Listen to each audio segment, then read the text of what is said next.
Hey there guys, what's going on? It's Talking Flicks here, and today we are doing another versus battle.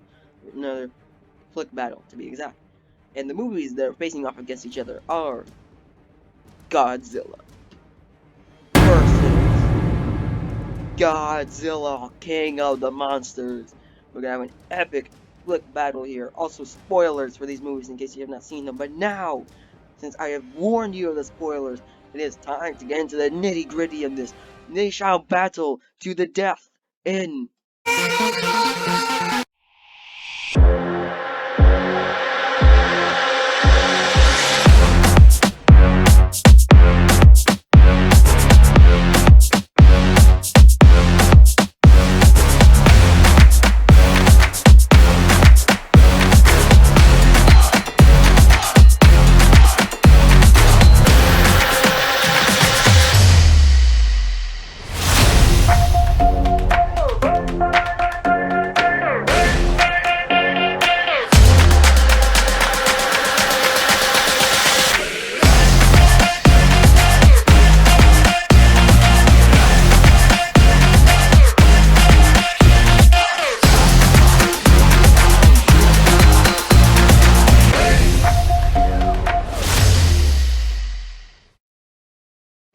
Alright, you guys, and we are back from that epic monsterverse video, and now we are going to look. Fire thingy is here. Now we are going to get into the nitty gritty of this versus video. Here we freaking go. So we're gonna start up here with the characters, and by the way, this is completely unscripted. So here we go. The characters in Godzilla and Godzilla King of the Monsters. Alright, so let's start with Godzilla. In the beginning of the movie, you have Bryan Cranston, who is actually a really good character in the movie. I actually quite like his character a lot. But then, unfortunately, about 40 minutes in, he gets killed off, and we're left with his son. The other good character in the film, I would say, is Elizabeth Olsen as the son's wife, Little Brody's wife. And I thought she was pretty good. But then the main character himself, he's just so stoic. You know, he keeps the same face on throughout the entire movie, and just I did not like that at all. I didn't really like the lead character, and so that's a problem when I don't like the lead character of the film.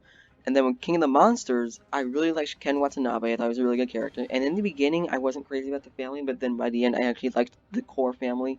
And I also did, actually, I'm gonna pause this real quick because I have something important to say. Also, I did not like the rest of the characters pretty much. Yes, there was the guy from the Verizon commercials in there. And that's, yep. The characters weren't as good as the best characters in Godzilla, but the characters in King of the Monsters are also not as bad as the worst in Godzilla. So they're more middling. I do really like Ken Watanabe's character, but some of them are just not good, and especially the dialogue that is given to some characters, it just makes them worse, you know. But there's one thing I want to bring up about these flick battles that has changed since the last one, and that is the score system is different with how I give a movie a point. How I give a movie a point now is determined. It's really not giving me the movie a point. It's me giving a certain amount of points. I can give a movie up to 10 points based on the category. So I'll give the movies a certain score out of 10, and then we'll add up all the scores at the end to see which movie has higher, the higher score. Hope I did this right, because I did not use a calculator for the final score. So anyway, here we go.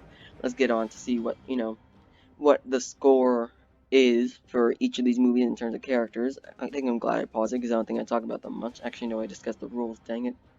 Why'd I have to pause it? No, I'm wasting your guys' time and I feel bad now. I'm sorry. I'm sorry. But can we move on now, please? There we go. So as you can see, Godzilla is getting a 6 out of 10, and King of the Monsters is also getting a 6 out of 10. They're pretty much equal for our characters, in my opinion.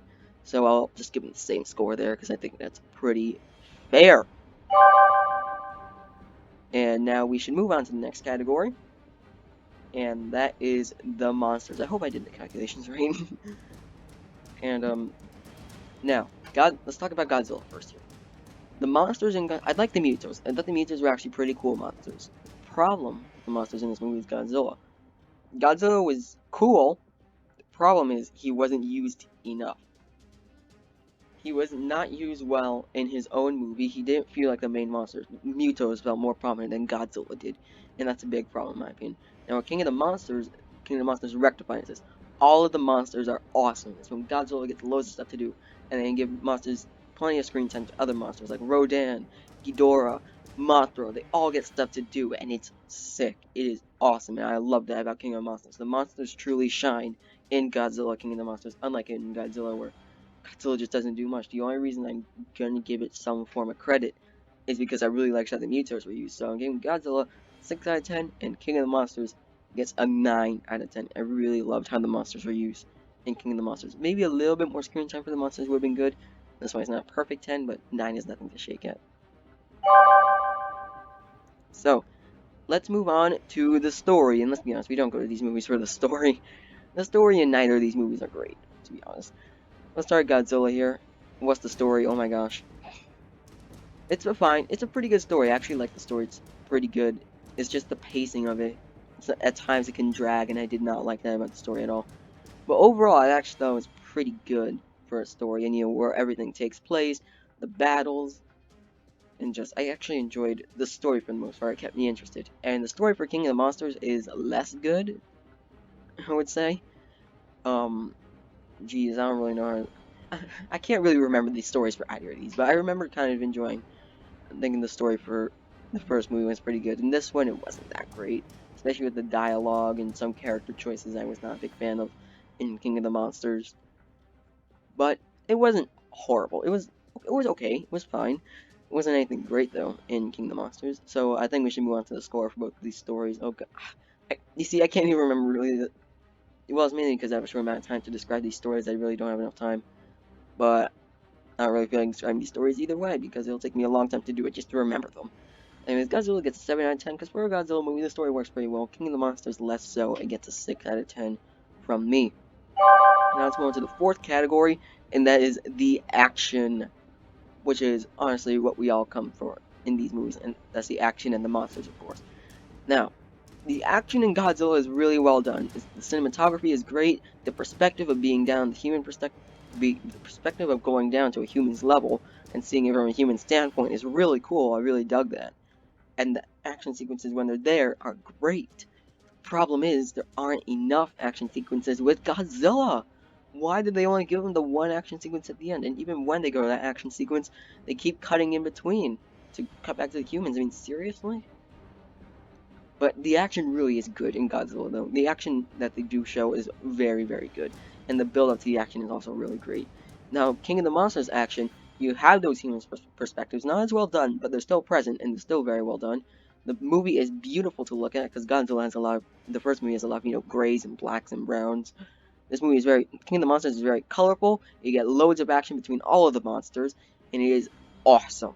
The action is so much fun in Godzilla, and there's King of the Monsters, and there is tons of it to watch. Loads of gorgeous CGI glory, monster, kaiju, action in King of the Monsters, and I love that so much about King of the Monsters. It gave me exactly what I wanted from the action. Maybe a little bit more would be nice, because we do spend a bit too much time on the humans, if you ask me, in this movie. But it's much better done in Godzilla, and the pacing in King of the Monsters is very well done as well, because I never felt bored in that movie. So Godzilla gets a 7 out of 10, because even though I did knock on it for having not enough Godzilla, the action present was still really good, and King of the Monsters has better action overall. Now let's get into the music. Godzilla has a very forgettable score. The first one, I'm not a big fan of the movie score at all. It's fine. It's not memorable at all. It doesn't really enhance any of the scenes. It's fine. I mean, I don't remember the score for Godzilla. It's nothing horrible, but it's nothing really good. But King of the Monsters actually has a really good score.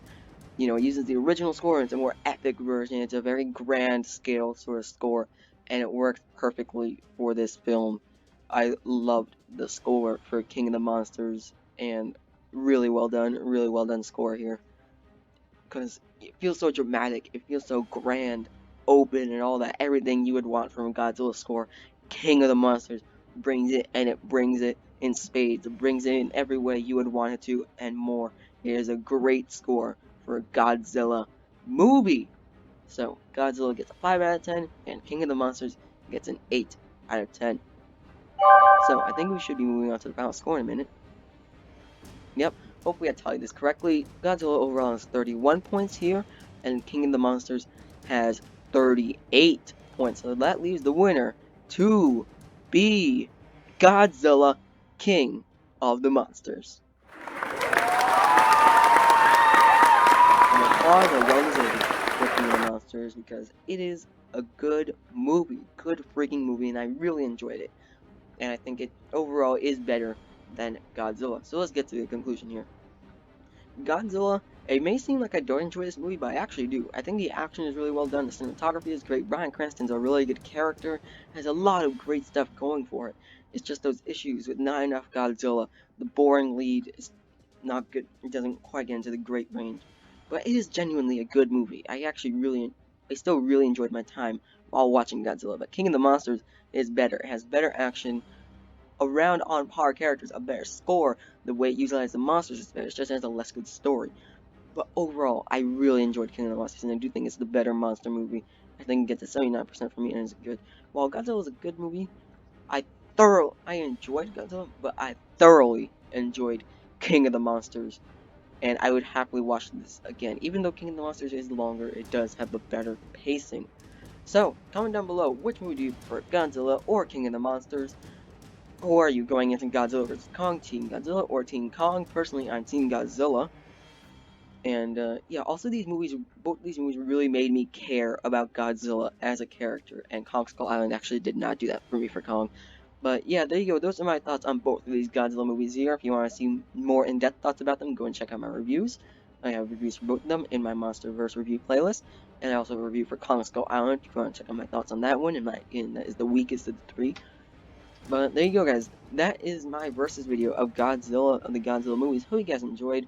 Please leave a like if you did. Help out a lot. Subscribe if you want to see more. Check out some of my past content. Look forward to some of my future content. And I should hopefully see you probably tomorrow when I have my Godzilla vs. Kong review up.